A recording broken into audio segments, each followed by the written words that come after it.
Friends, শিখি এখনই চ্যানেলে তোমাদের স্বাগতম জানাই। আমি আগের ভিডিওতে অক্সিলারি ভার্ব এবং মেইন ভার্ব সম্পর্কে আলোচনা করেছি। তোমরা দেখতে চাইলে দেখে নিতে পারো। আজ আমরা মেইন ভার্বের দুটি ক্লাসিফিকেশান এবং অন্যান্য যে সমস্ত ক্লাসিফিকেশান আছে সেগুলো নিয়ে আলোচনা করব। মেইন ভার্বকে প্রধানত দুটি ভাগে ভাগ করা যায়, ট্রানজিটিভ ভার্ব, ইনট্রানজিটিভ ভার্ব। জেনে নিই ট্রানজিটিভ ভার্ব। ট্রানজিটিভ ভার্ব বলতে সেই ভার্বকে বোঝায় যার কাজ সম্পূর্ণ করার জন্য অবজেক্ট বা কর্মের প্রয়োজন হয়, অর্থাৎ অবজেক্ট ছাড়া এই ভার্ব বাক্যের অর্থ সম্পূর্ণভাবে প্রকাশ করতে পারে না।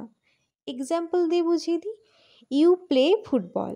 এখানে প্লে হলো ট্রানজিটিভ ভার্ব, কারণ এই ফুটবল অবজেক্টটি ছাড়া এই ইউ প্লে এটি সম্পূর্ণ অর্থ প্রকাশ করছে না। আই ইট রাইস অর্থাৎ আমি ভাত খাই, এখানে ইট হলো ট্রানজিটিভ ভার্ব এবং রাইস অবজেক্টটি ছাড়া এই আই ইট এই সেন্টেন্সটিও কিন্তু সম্পূর্ণ মনের ভাব প্রকাশ করছে না। তাই ভার্বকে হোয়াট বা হুম অর্থাৎ কী বা কাকে দিয়ে প্রশ্ন করলে অবজেক্ট পাওয়া যায়। কি খেলি? ফুটবল। কি খাই? ভাত। দ্বিতীয় নম্বর দেখো, ইনট্রানজিটিভ ভার্ব। ইনট্রানজিটিভ ভার্ব হলো সেই ভার্ব যার কাজ সম্পূর্ণ করার জন্য বা বাক্যের অর্থ সম্পূর্ণভাবে প্রকাশ করার জন্য অবজেক্টের প্রয়োজন হয়। এক্সাম্পল দেখো, সি সিংস বিউটিফুলি। সে সুন্দরভাবে গান করে। এখানে সিংস হলো ট্রানজিটিভ ভার্ব। এখানে অবজেক্টের প্রয়োজন নেই, কারণ এখানে কি বা কাকে দিয়ে প্রশ্ন করলে কোনো উত্তর তো পাওয়াই যাবে না এবং অবজেক্ট ছাড়াই সেন্টেন্সটি সম্পূর্ণভাবে মনের ভাব প্রকাশ করেছে। দেন দেখো, দ্য হর্স ইজ রানিং। ঘোড়াটি দৌড়াচ্ছে। এখানে রানিং হলো ট্রানজিটিভ ভার্ব। এখানেও কোনো অবজেক্টিভের প্রয়োজন নেই, অবজেক্টিভ ছাড়াই এই সেন্টেন্সটি সম্পূর্ণভাবে মনের ভাব প্রকাশ করেছে। ভার্বকে কিভাবে ব্যবহৃত বা ভার্ব কিভাবে বাক্যে ব্যবহৃত হয়েছে সেটা দেখে বুঝতে হবে যে ভার্বটি ট্রানজিটিভ নাকি ইনট্রানজিটিভ। কারণ কিছু কিছু ভার্ব যেগুলি ট্রানজিটিভ এবং ইনট্রানজিটিভ উভয়ভাবেই ব্যবহৃত হয়। যেমন আই রিড বুকস, এখানে রিড আমি বই পড়ি, এখানে রিড হলো ট্রানজিটিভ ভার্ব, কারণ এখানে বুকস অবজেক্টটি আছে। কারণ এই এই সেন্টেন্সটিকে কী বা কাকে দিয়ে প্রশ্ন করলে আমরা কিন্তু উত্তর পাচ্ছি। দেন দেখো, আই রিড সাইলেন্টলি। আমি নিঃশব্দে পড়ি।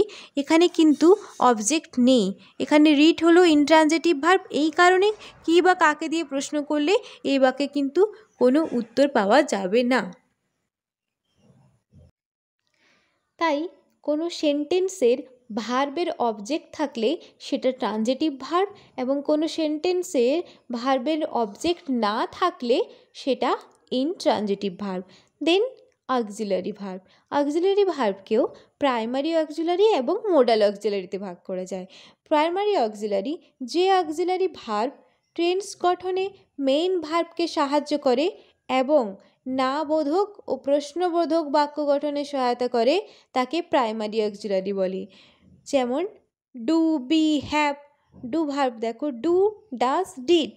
B, am, is, are, was, were, been. Have, have, has, had. They are playing football. তারা ফুটবল খেলছে।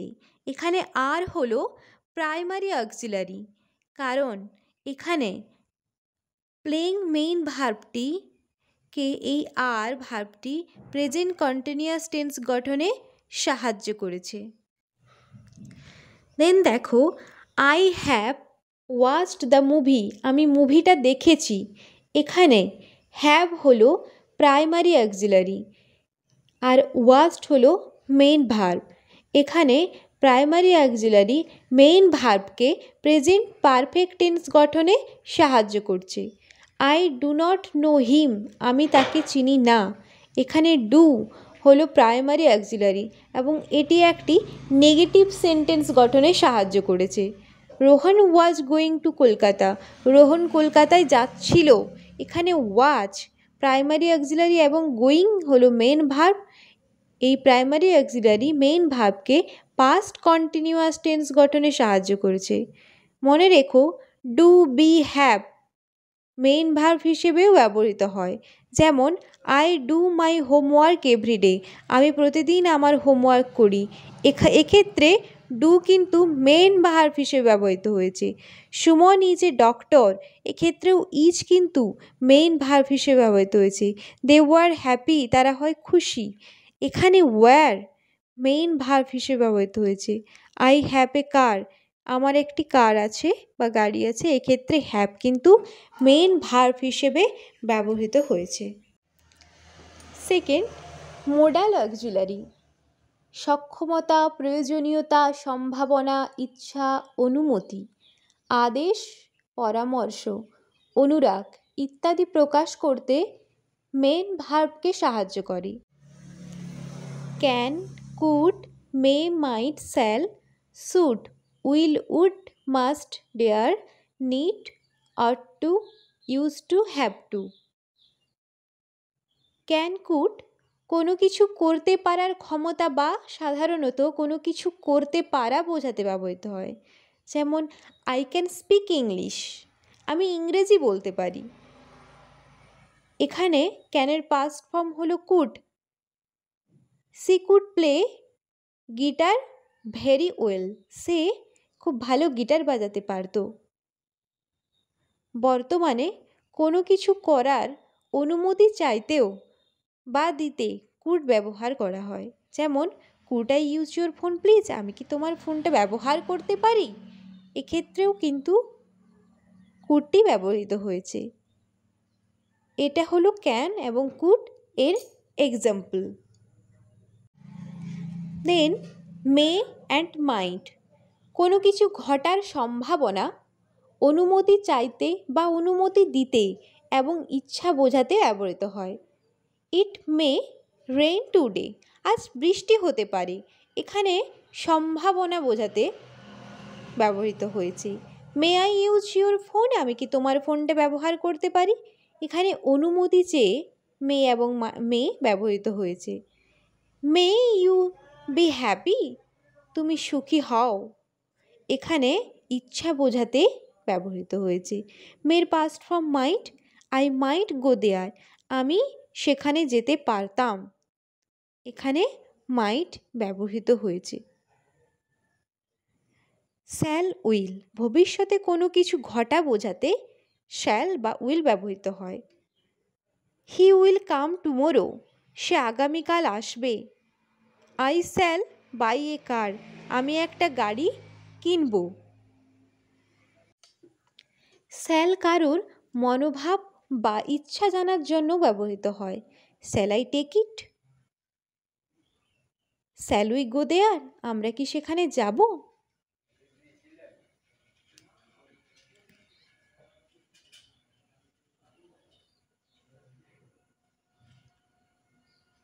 মাস্ট বাধ্যবাধকতা বা আবশ্যিকতা বোঝাতে। উই মাস্ট ডু ইট, আমরা অবশ্যই এটা করব। দে মাস্ট কাম, তারা অবশ্যই আসবে। শুড অর টু উচিত বোঝাতে। ইউ শুড স্টাডি অ্যাটেন্টিভলি, তুমি অবশ্যই মনোযোগ দিয়ে পড়াশুনো করো। We ought to obey our parent, আমাদের অবশ্যই আমাদের পিতামাতাকে মেনে চলা উচিত। উড নিয়মিত বা অনিয়মিত অভ্যাস, অপূর্ণ ইচ্ছা, সৌজন্য বা ভদ্রতা বোঝাতে। He would read newspaper in the morning, সে প্রতিদিন সকালে নিউজ পেপার পড়ে। এখানে দেখো এটি অভ্যাস বোঝাতে ব্যবহৃত হয়েছে। Would you like cup of tea, তুমি কি এক কাপ কফি নেবে। এখানে উড সৌজন্য বা ভদ্রতা বোঝাতে ব্যবহৃত হয়েছে।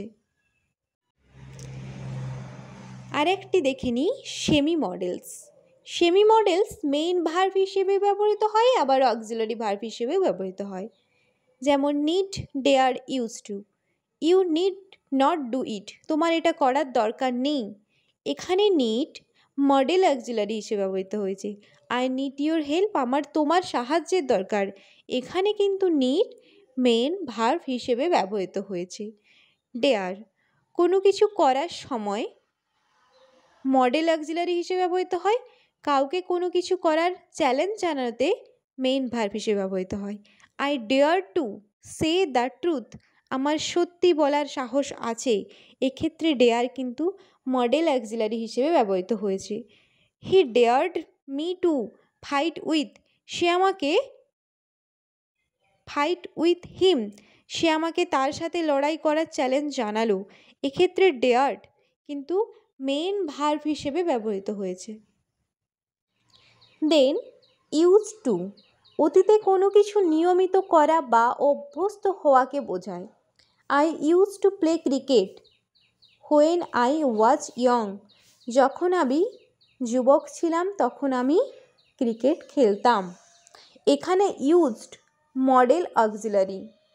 I am use to tea, আমি চা খেতে অভ্যস্ত, এক্ষেত্রে কিন্তু ইউজড মেন ভার্ব হিসেবে ব্যবহৃত হয়েছে। দেন ভার্বকে ফাংশন বা কাজের ভিত্তিতে দুই ভাগে ভাগ করা যায়, finite verb, non finite verb. Finite verb যে ভার্ব অন্য কোনো ভার্বের সাহায্য ছাড়াই বক্তার মনের ভাব সম্পূর্ণভাবে প্রকাশ করে এবং যে ভার্ব বাক্যের সাবজেক্ট, নাম্বার এবং টেন্স অনুযায়ী পরিবর্তন হয় তাকে ফাইনাইট ভার্ব বলে। Example, they are playing cricket, এক্ষেত্রে দেখো প্লেয়িং হলো ফাইনাইট ভার্ব, কারণ প্লে ভার্বের শেষে আইএনজি যোগ হয়ে এটি প্রেজেন্ট কন্টিনিউয়াস টেন্স গঠনে সাহায্য করেছে বা পরিণত হয়েছে, তাই এটি ফাইনাইট ভার্বের এক্সাম্পল। পরের এক্সাম্পলটি দেখো, Rohan goes to school every day, Rohan প্রতিদিন স্কুলে যায়। এখানে দেখো গোজ ভার্বের শেষে ইএস যোগ হয়েছে। দেখো রোহান হলো থার্ড পারসন সিঙ্গুলার নাম্বার, যদি subject third person singular number হয় তাহলে ভার্বের সাথে ইএস বা ইএস যোগ হয়। এখানে গোজ হলো ফাইনাইট ভার্ব এবং এটি সিম্পল প্রেজেন্ট টেন্স গঠনে সাহায্য করেছে। দেন সি শ্যাং এ সং, সে একটি গান করছে, বা দেখো এখানে সাং হলো ফাইনাইট ভার্ব কারণ এটি পাস্ট টেন্স গঠনে সাহায্য করেছে। নন ফাইনাইট ভার্ব যে ভার্ব ফাইনাইট ভার্বের সাহায্য ছাড়া বাক্যের অর্থ সম্পূর্ণভাবে প্রকাশ করতে পারে না এবং যে ভার্বকে বাক্যের সাবজেক্ট, নাম্বার এবং টেন্স অনুযায়ী পরিবর্তন করা যায় না তাকে নন ফাইনাইট ভার্ব বলে। নন ফাইনাইট ভার্ব কখনোই মেইন ভার্ব হতে পারে না। নন ফাইনাইট ভার্বকে আবার তিন ভাগে ভাগ করা যায়, ইনফিনিটিভ, জিরান্ড, পার্টিসিপল। আমাদের এই ইনফিনিটিভ, জিরান্ড এবং পার্টিসিপল জানার আগে ভার্বের ফর্মটি ভালোভাবে বুঝে নিলে এই তিনটি ক্লাসিফিকেশন বুঝতে আরও অনেক সুবিধা হবে। তো চলো আমরা ভার্বের ফর্মটি বুঝে নিই। দেখো ভার্ব ফর্মস, ভার্বের ফর্ম অনুযায়ী প্রেজেন্ট, পাস্ট এবং পাস্ট পার্টিসিপল ফর্মে ভার্ব ইউজ হয়, যেমন গো, ওয়েন্ট, গান, play, played, plate, give, gave, given. Present tense, present simple present tense গঠনে সাহায্য করে, পাস্ট পাস্ট টেন্স গঠনে সাহায্য করে এবং পাস্ট পার্টিসিপল পারফেক্ট টেন্স গঠনে সাহায্য করে। এবারে দেখে নিই ইনফিনিটিভ, যে ভার্বের আগে টু বসে তাকে ইনফিনিটিভ বলে। ভার্ব প্রেজেন্টের ভার্ব বা প্রেজেন্ট টেন্সের আগে টু বসিয়ে ইনফিনিটিভ হয়। সেন্টেন্সের নাউন, অ্যাডজেক্টিভ এবং অ্যাডভার্ব হিসেবে কাজ করে। সাবজেক্ট, নাম্বার এবং টেন্স অনুসারে ইনফিনিটিভের কোনো পরিবর্তন হয় না। Example, I want to learn English, এখানে দেখো টু লার্ন এটি কিন্তু ইনফিনিটিভ এবং এটি I want to learn English, আমি ইংরেজি শিখতে চাই, টু লার্ন হলো ইনফিনিটিভ এবং এটি নাউন হিসেবে কাজ করছে। She has a book to read, এখানে টু রিড হলো ইনফিনিটিভ কারণ এটি অ্যাডজেক্টিভ হিসেবে এখানে কাজ করছে। Then he left early to catch the train, সে ট্রেন ধরতে তাড়াতাড়ি রওনা দিল। এখানে দেখো টু ক্যাচ ইনফিনিটিভ ভার্ব কারণ এটি এখানে অ্যাডভার্ব হিসেবে ব্যবহৃত হয়েছে। To rise early in good for health, তাড়াতাড়ি ঘুম থেকে ওঠা স্বাস্থ্যের জন্য ভালো। এখানে টু রাইজ ইনফিনিটিভ, কারণ এটি নাউন হিসেবে ব্যবহৃত হয়েছে। দেন জিরান্ড, ভার্বের সাথে আইএনজি যুক্ত করে ভার্বকে বাক্যের সাবজেক্ট বা অবজেক্ট হিসেবে বা প্রিপোজিশনের অবজেক্ট হিসেবে ব্যবহার করা হয়, তখন তাকে জিরান্ড বলে। ভার্বের সাথে আইএনজি যুক্ত হয়ে ভার্ব যদি নাউনের কাজ করে তখন তাকে জিরান্ড বলে। যেমন এক্সাম্পল দেখো, reading a book is a good habit. এখানে রিডিং, রিড ভার্বের শেষে আইএনজি যোগ হয়েছে, তাই রিডিং হলো জিরান্ড, এবং রিডিং এখানে নাউন হিসেবে এবং এটি একটি সাবজেক্ট। হি লাইক সুইমিং, এখানে সুইমিং, সুইম ভার্বের সাথে আইএনজি যোগ হয়েছে এবং সুইমিং হলো একটি জিরান্ড, কারণ এটি নাউন এবং এক্ষেত্রে সুইমিং হলো একটি object. Then I love playing chess, আমি দাবা খেলতে ভালোবাসি। এখানে প্লেয়িং, প্লে সঙ্গে আইএনজি যোগ হয়েছে এবং প্লেয়িং হলো একটি জিরান্ড, কারণ এটি নাউন এবং প্লে হলো এক্ষেত্রে অবজেক্ট। দেন দেখো পার্টিসিপল। পার্টিসিপল বাক্যে ভার্ব যখন একই সাথে ভার্ব ও অ্যাডজেক্টিভের কাজ করে তখন তাকে পার্টিসিপল বলে। Participle present participle, past participle, perfect participle. এক্ষেত্রে দেখো প্রেজেন্ট পার্টিসিপলের ক্ষেত্রে আইএনজি যোগ হয়, পাস্ট পার্টিসিপলের শেষে ইডি, ডি, টি, এন, ইএন যুক্ত হয় এবং পারফেক্ট পার্টিসিপলের শেষে হ্যাভিং এবং পাস্ট পার্টিসিপল যুক্ত হয়ে পারফেক্ট পার্টিসিপল হয়। প্রেজেন্ট পার্টিসিপল কন্টিনিউয়াস টেন্স গঠনে, পাস্ট পার্টিসিপল পারফেক্ট টেন্স গঠনে সাহায্য করে। I have lost my running shoes, আমি আমার খেলার জুতো হারিয়ে ফেলেছি, বা রানের বা দৌড়ানোর জুতো হারিয়ে ফেলেছি। এখানে রানিং হলো প্রেজেন্ট পার্টিসিপল, কারণ এটি এক্ষেত্রে অ্যাডজেক্টিভ হিসেবে ব্যবহৃত হয়েছে এবং এরপরে শুজ নাউনটি ব্যবহৃত হয়েছে।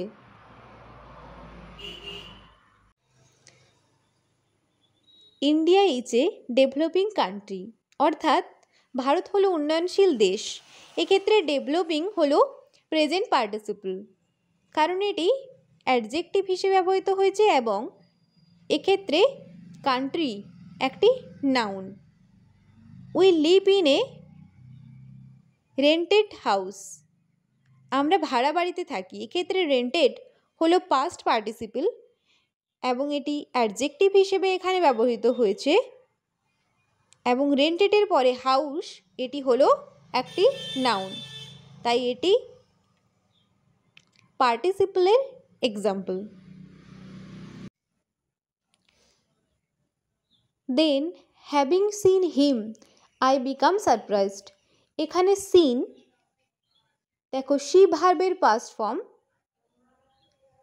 এবং প্রথমে হ্যাভিং আছে, তাই এটি পারফেক্ট পার্টিসিপল, অর্থাৎ হ্যাভিং প্লাস পাস্ট পার্টিসিপল যুক্ত হয়ে পারফেক্ট পার্টিসিপল গঠনে সাহায্য করেছে। ভার্বের ফর্ম গঠনের অনুযায়ী ভার্বকে দুই ভাগে রেগুলার এবং ইরেগুলার ভার্ব হিসেবে ভাগ করা যায়। রেগুলার ভার্ব যে ভার্বের পাস্ট ও পাস্ট পার্টিসিপলের শেষে ইডি যুক্ত হয় তাকে রেগুলার ভার্ব বলে। প্রেজেন্ট পাস্ট পাস্ট পার্টিসিপল দেখো প্লে, প্লেট, প্লেট, ইডি যুক্ত হয়েছে। ওয়াক, ওয়াকড, ওয়াক, এক্ষেত্রেও ইডি যুক্ত হয়েছে।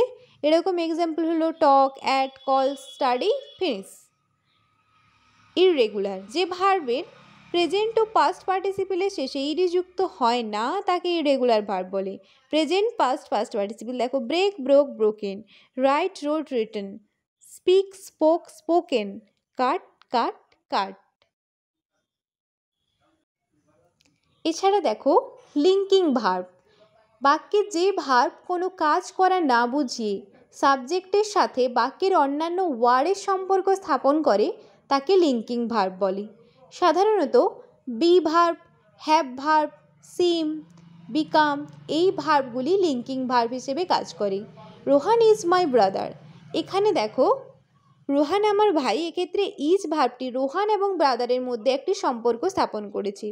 দিস বুক সিমস ইন্টারেস্টিং, এই বইটি খুব ইন্টারেস্টিং। এক্ষেত্রে দেখো সিমস ভার্বটি বুক এবং ইন্টারেস্টিংয়ের ক্ষেত্রে একটি সম্পর্ক স্থাপন করেছে। দেন যে ভার্বটি জানবো সেটি হলো ফ্রেজাল ভার্ব। যখন কোনো ভার্ব প্রিপোজিশনের সাথে যুক্ত হয়ে ভার্বের নিজস্ব অর্থ প্রকাশ না করে ভিন্ন অর্থ প্রকাশ করে তখন সেই ভার্ব ও প্রিপোজিশনকে একত্রে ফ্রেজাল ভার্ব বলে। ফ্রেজাল ভার্বকে এছাড়াও গ্রুপ ভার্ব বা প্রিপোজিশনাল ভার্বও বলা হয়। Example, call up. এক্ষেত্রে কল মানে ডাকা, কিন্তু কল আপের দেখো বাংলা মানে স্মরণ করা। গেট আউট, এক্ষেত্রে গেট মানে পাওয়া, কিন্তু গেট আউটের মানে দেখো পুরোই আলাদা, বাইরে যাওয়া। ডু অ্যাওয়ে উইথ, ডু মানে করা, কিন্তু ডু অ্যাওয়ে উইথ মানে দেখো বন্ধ হওয়া বা বন্ধ করা। তো আশা করি তোমাদের ভার্ব চিনতে বা বুঝতে আর কোনো অসুবিধা হবে না। যদি ভিডিওটি ভালো লেগে থাকে তাহলে লাইক, শেয়ার এবং সাবস্ক্রাইব করে আমার চ্যানেলের পাশে থেকো।